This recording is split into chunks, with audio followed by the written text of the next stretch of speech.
Alright, so people said they liked my last video, at least the few people that watched it. So we're going to take this piece of tabular Texas chert I got here. Picked this up a few weeks back in Texas. I've kind of been saving it.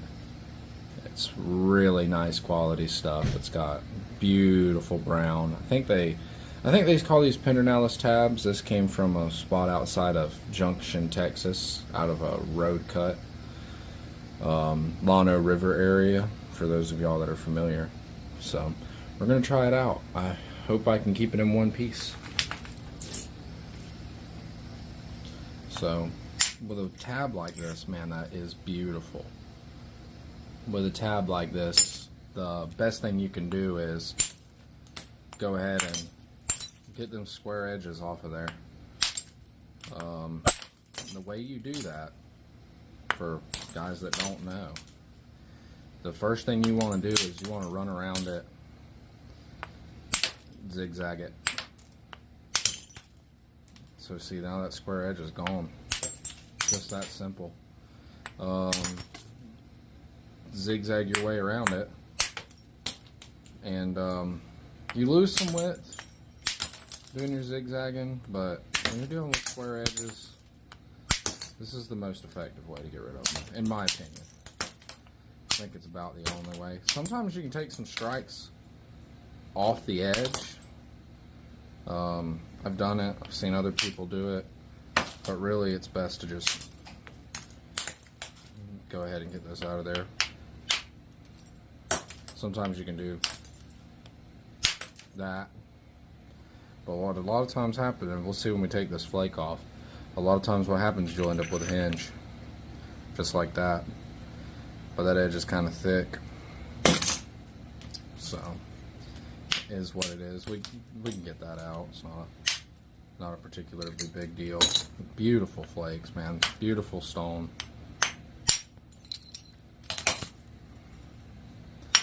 I had a friend, I sent him a picture of this, and he was like, please get as much as you can. Well, unfortunately, this is the only piece that I could find that was big like this. I think I have one more piece that's small.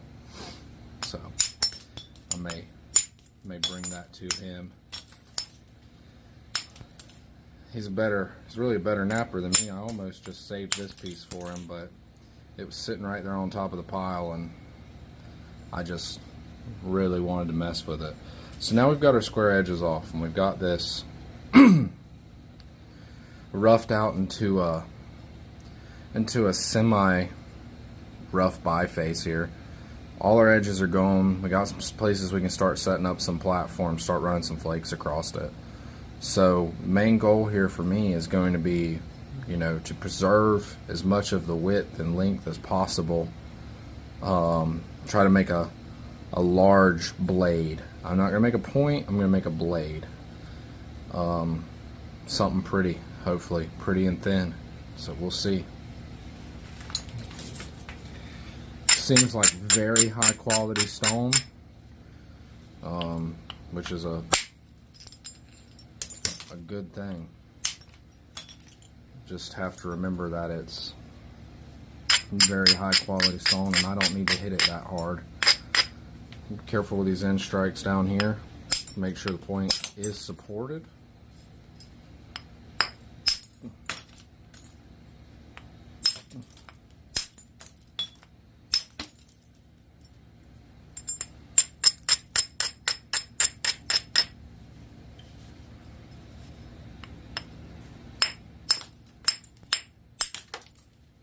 This is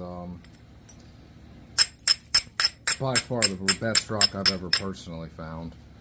If y'all have never been out there to Texas to look for rock, it's in abundance.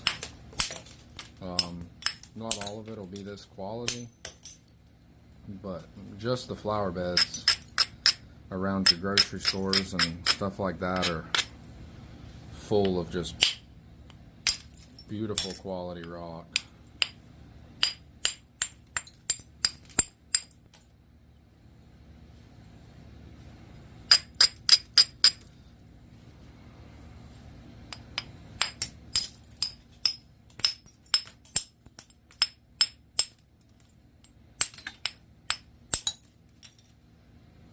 we went out there to see the eclipse, and which is cool, and I was excited about that, but I can tell y'all the real reason I was excited was to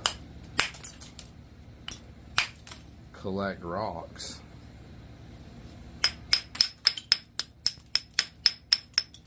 Didn't abrade that platform very well right there, and ran a bunch of flakes off in there that hinged underneath that cortex, so see if we can't get them off of there.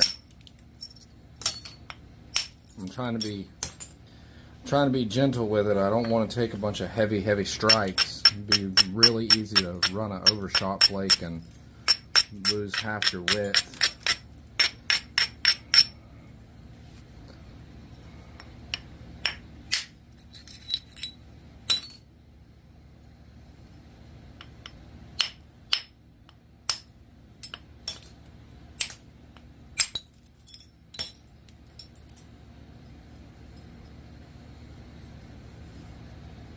I don't know if y'all remember that hinge from that flake I took earlier, but it's basically out now. As we thin it down some more, we'll get all that out.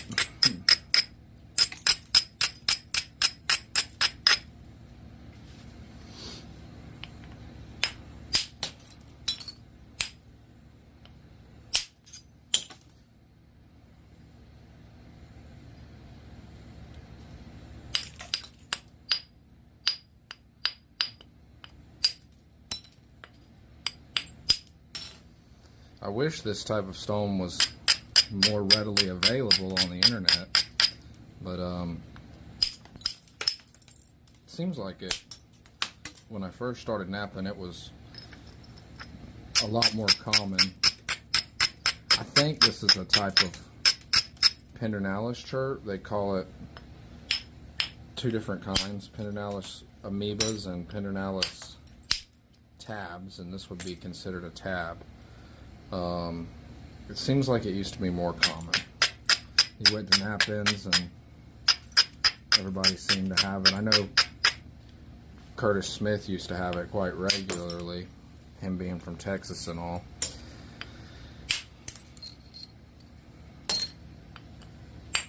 That was several years back.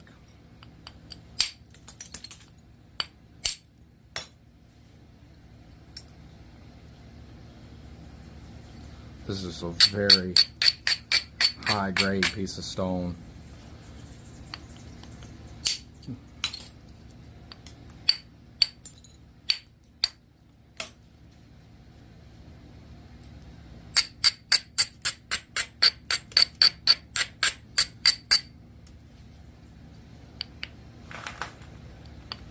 Sometimes you can...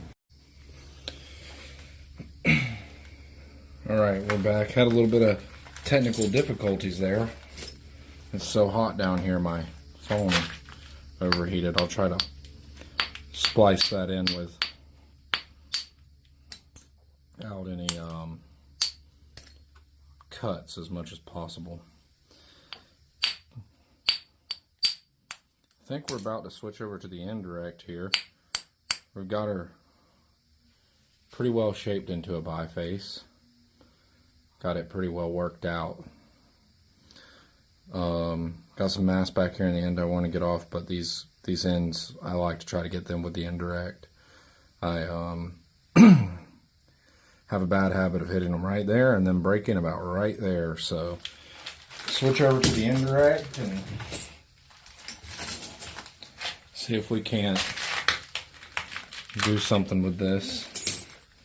Again, guys, I'm just going to go for a blade here. I want this piece of rock in one piece, preferably. Very nice piece of stone. Alright, we're going to go for an end strike here and hopefully support it. Probably have to do a little zigzagging.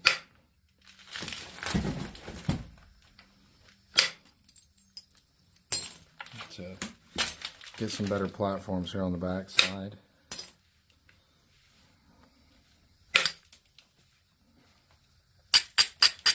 Very, very glassy stuff. Needs quite a bit of abrading to set up a good platform. It's one way you can tell about a rock is how easily does it flake. That dictates a lot of, you know, how good of a rock it is. Does it do what you want it to, or does it fight you at every turn? And you know, guys that are just getting into this, a good rock, a good piece of rock will make you twice the napper you would be without it. You know, you pick up if you if you start with a bad piece of stone or an inferior piece of stone, you get inferior results. You get out what you put in, is what I'm saying. And that's not to say that you shouldn't nap bad rocks. I've got thousands of pounds of inferior rocks in here that I've worked through and messed with. But if you can, just try to get your hands on the best stuff you can get your hands on. And to the beginners, you know, that kind of goes both ways. To a guy that's just starting out, I wouldn't go out and buy, you know, 1,000 pounds of Mookite or Georgetown and turn it all into gravel. But when you reach that intermediate range where you're starting to be able to make flakes run and make points, try to get your hands on the best quality stone you can afford. I think it makes a good bit of difference in what you're able to turn out, and this the overall appearance.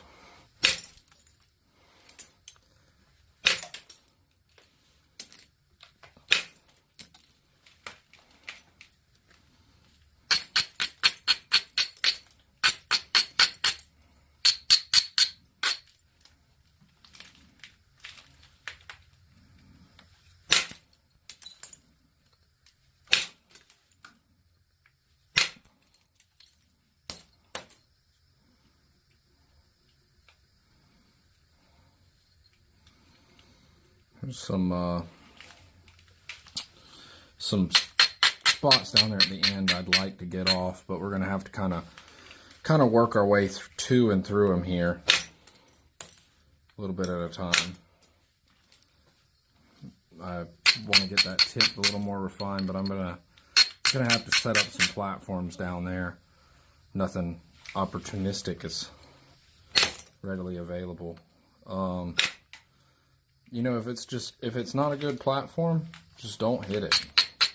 Take your time, set up your platforms. It's like I could hit this, and I may very well do it, but if you look and you know what you're looking at, this is a touch above center line of where the mass of the point is. It doesn't look like it, but this edge is favoring this side of the point. And to take flakes off of this side of the point, this edge needs to be further that way. And the way you do that is you take flakes off of it to this side, and as you take flakes, it pushes this edge further this way. We'll try one right here. It's going to need some solid abrading, but that is in a little bit of a high spot.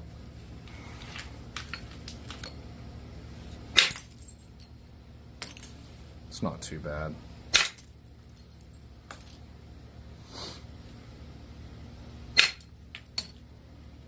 Yeah, I got those out of there, but it wouldn't have done that right there if I had have set that platform up just a touch better.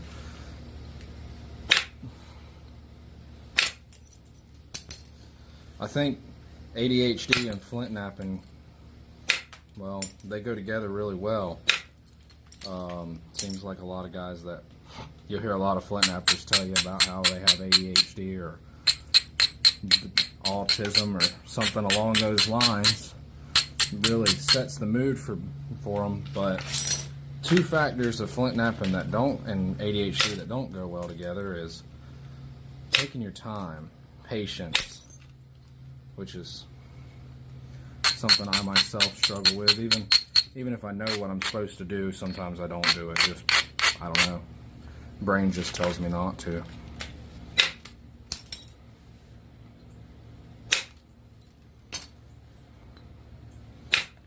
I remember when I first started flint knapping, I thought abrading was pointless, and well, it's definitely not.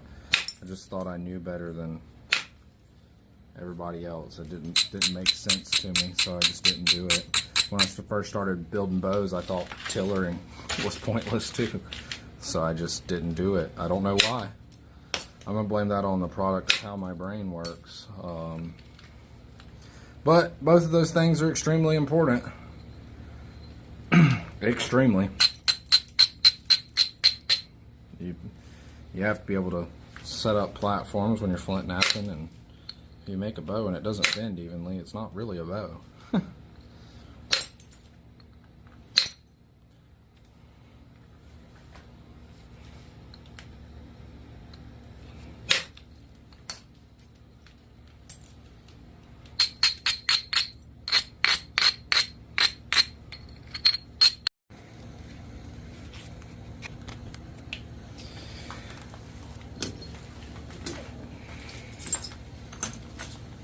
So I'm not sure where that cut out at. I had more technical difficulties. It's fairly hot down here, and I have this set up in a light, and the light puts off quite a bit of heat too. My phone does not seem to like it. So we'll just pick up where I'm at now. I don't think I made it super far. I looked at it. You know, as this goes on, I might invest in some better equipment, but right now it's kind of a trial run.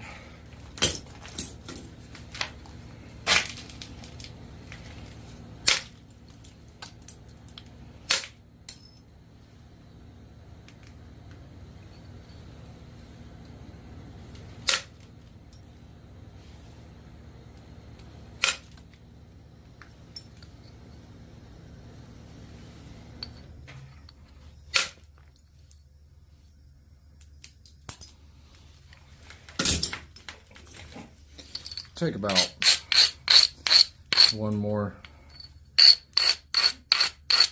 thinning pass down both sides of this thing, get it straightened out a little bit more, do some touch-up pressure flaking, and call her good. Again, I don't want to push it. This is getting fairly thin by my standards here.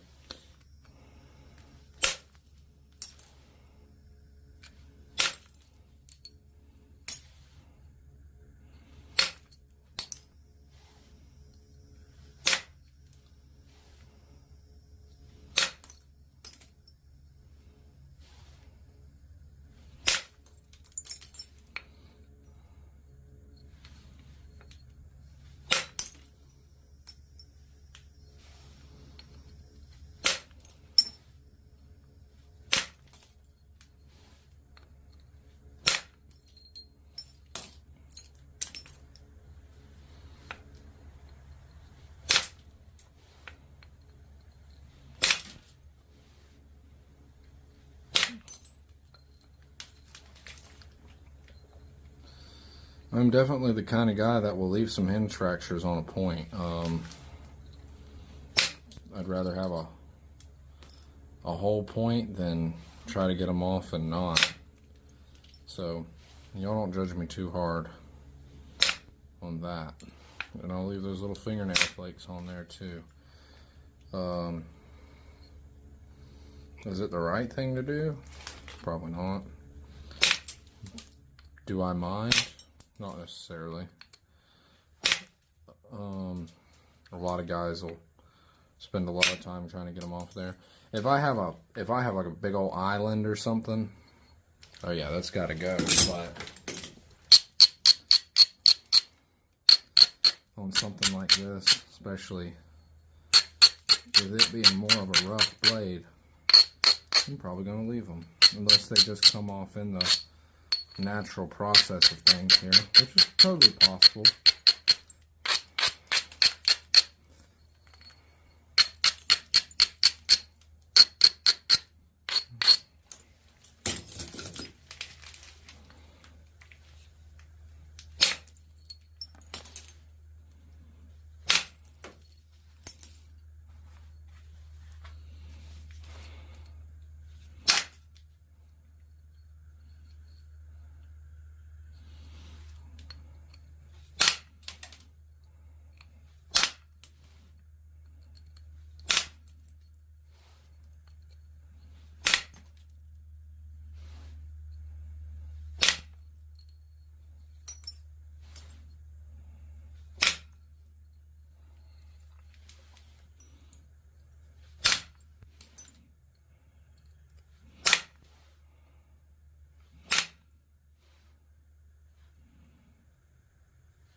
I'm gonna try to take those off a little bit. This is where getting into chasing a little bit of perfection can get you into trouble.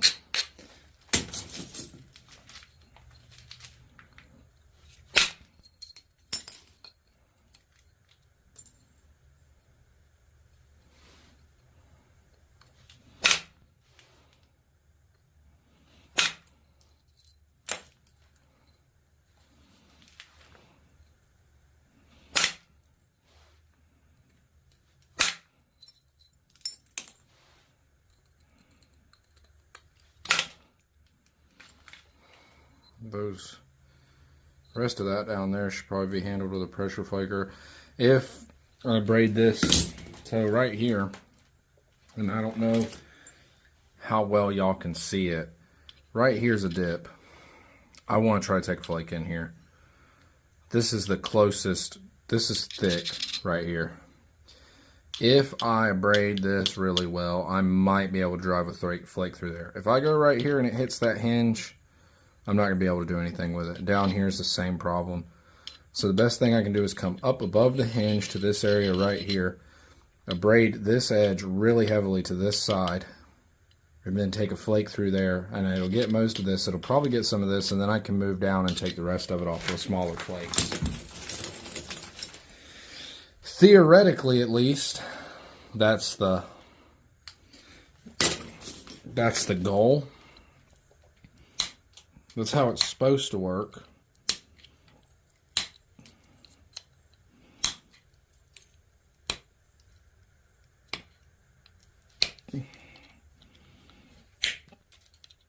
That edge right there is fairly stout.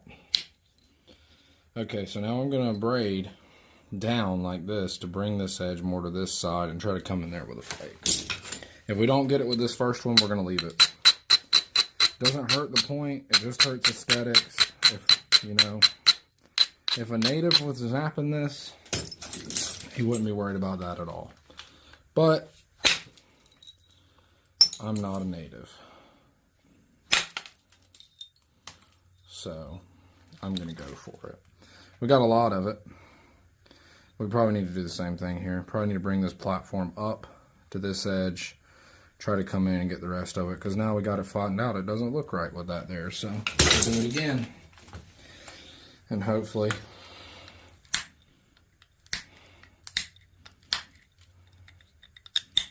take some smaller flakes. I've got some cleaner areas here to be able to flake. So what we're going to do is we're going to bring that edge up to that side, a braid heavy, come in here, hopefully then just work our way down like we talked about.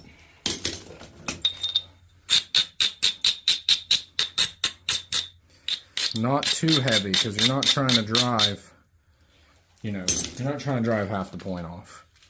You just want to be able to have a stout platform where you can drive a nice flake like that.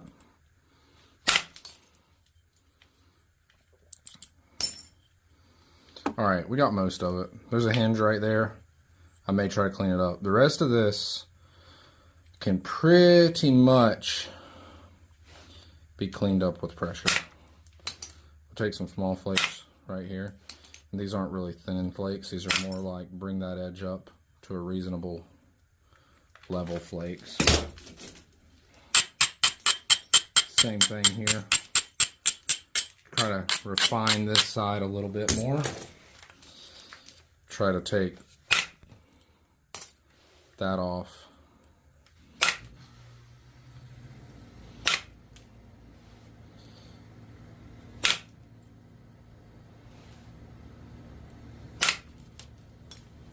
Just get it a little better.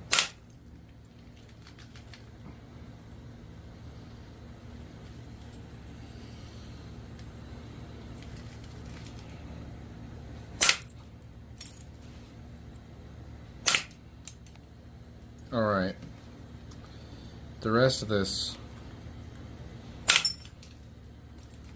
man, that was the last thing I wanted to happen. Well, maybe not the last thing, but one of them. Put a hinge in it right there, and I don't want to leave it, so we're gonna attempt to get it off.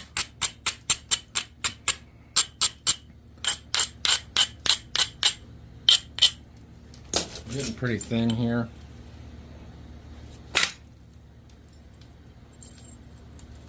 The thinner you get, sometimes the harder it is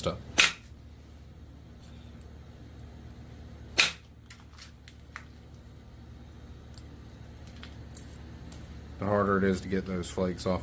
We're gonna call that. I'm gonna pressure flake it up, and we're gonna leave her exactly how it is. So when I'm pressure flaking stuff like this, I'm not trying to do any fancy flake patterns or anything like that. All I'm trying to do is come in here, get my edge cleaned up. After the indirect, there's not much work that needs to be done, unless you're trying to run some kind of sequential flaking or something like that. But as long as you've kept your center line fairly even, don't have any big dips or humps or twists, you can usually run through with a pressure flaker and clean it up pretty nicely, fairly quickly.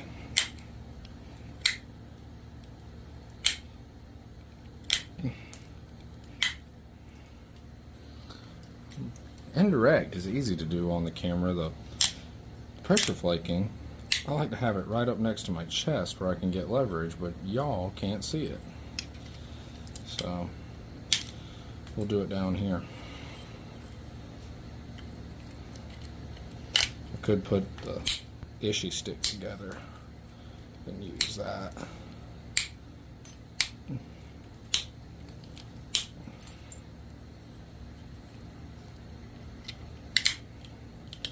So what I'm doing here is I'm not setting up any particular platforms. I'm going through on both sides, flaking off anywhere it dips above that imaginary center line,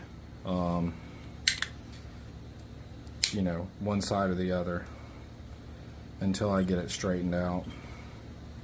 And I may have to do some abrading in a few spots to get it just right.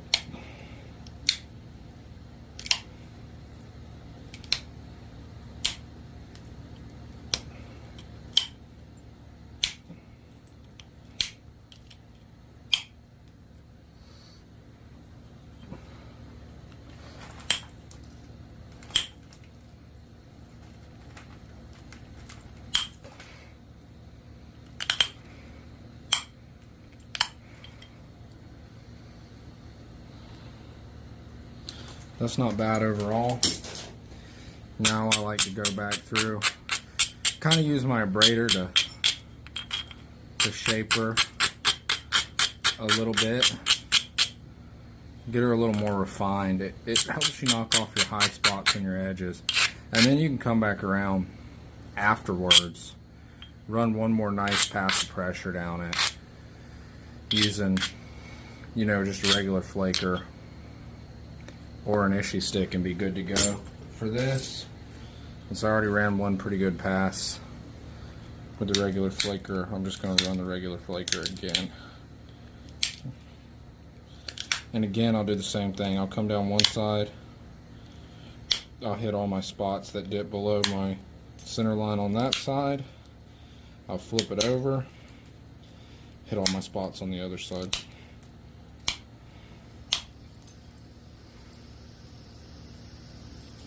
Down the same pass. You know, if you're, a lot of people say you should start tip to back. You look at the artifacts and then you look at the ones with the really good pressure flaking, they're typically flaked that way. If you're trying to do sequential flaking, you honestly have to. Pressure flaking is not my strong suit. See, my strongest flint knapping tool, or my ability to use it, is going to have to be the Indirect. So I like to get my stuff as pretty thin and ready to go, and then come around and just refine the edge, which we're doing right here. We're doing good. Got a few high spots, but we're getting them knocked off of there. There's a high spot right there. I'm not running crazy long flakes. I'll try to catch one of these flakes I'm pushing off for y'all in a minute and show you what they're looking like. Like I said, it's down to the thickness that I really want. Kind of, when you pressure flake, you kind of taper that edge in, which is why you can have a thick point with a nice thin edge, and it'll still be super effective. I was at a Knapping a little while back, and we were all talking about how good edge work can make a bad point look beautiful. And what that means is, you do your edge work right, you come along, you flake all these little spots off, try to keep it even, get your symmetry right. If you're knapping in the middle, you know, if you've got hinges and stuff on it, or you're not completely flat as a pancake and it doesn't look like it came out of a slab, then the then the edge work helps break that up. It cleans it up. It's really, you know, it's important.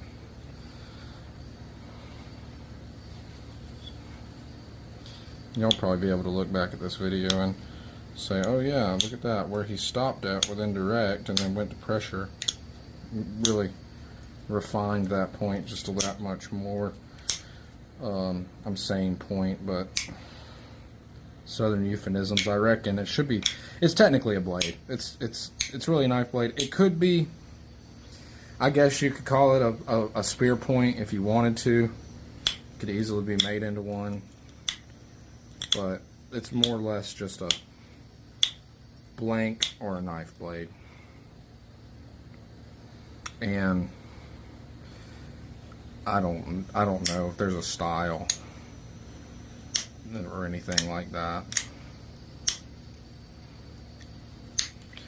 I found in my personal experience that when you're making like an antler handled knife or a bone handled knife or something, this style of point right here, or this style of blade, is one of the easiest to haft. It seems to transition nicely. You don't have to worry about dealing with the ears. When you have stuff onto, like, say, a deer leg bone, and if anybody's interested, I have some I'll show that I've made, and I'll show you what I'm talking about, but they're not that thick. So when you haft this point, it transitions nicely, and you can haft the bone right up to about there, and once you glue it in with pine pitch, it's good. And then once you wrap it, you wrap that little amount, and it pinches it right off.